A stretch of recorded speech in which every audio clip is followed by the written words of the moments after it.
Okay, so my last question is about the takeaway. What do you, so you- I mean you can speak to your kids and did you do this last year?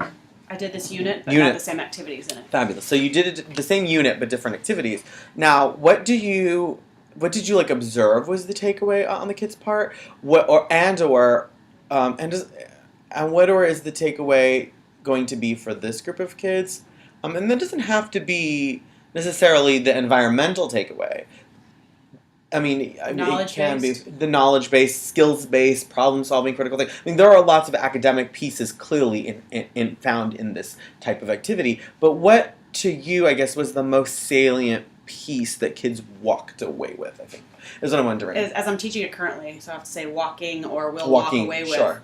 Sustainability is so prevalent to their lives and to making a difference in the world today that I feel like there's so many things that they're going to take away from this. And even my students from last year have told me, thinking critically about the world, questioning practices of educated adults out in the communities,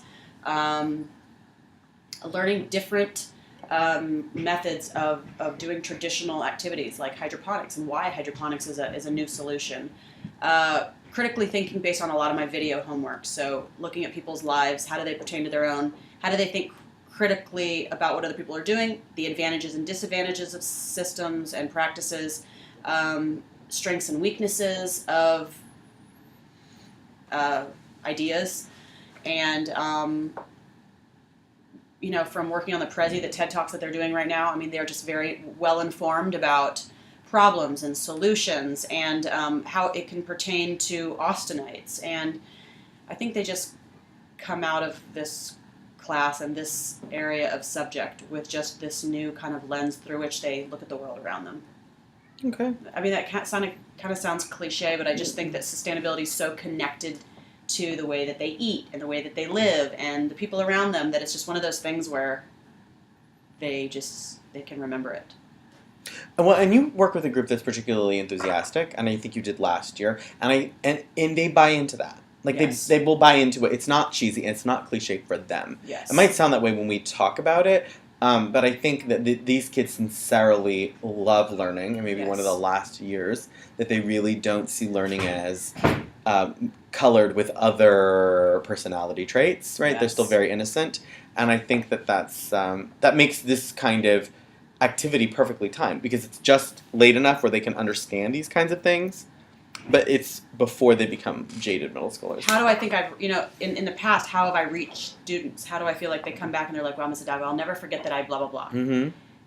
It's different there. It has to be through the hands-on that we did, the experiments that we did, the way that I spoke to the kids and how I connected it to their life. And I think that we all have like a skill. We all have strengths and weaknesses as educators. And I think one of my strengths, if I had to like look at myself like a fly on the wall, would be that I am able to connect what we're doing to their lives and to the world and help them think critically. So no matter if they're, my low and high learners, I think that they can come out saying that they've been able to think critically. But you're right, having two groups of kids that are like super enthusiastic about learning, then they just soak up stuff like this. So it will be a test in future years when I don't have such fervent learners to see if they too soak it up and are passionate and enthusiastic about it too.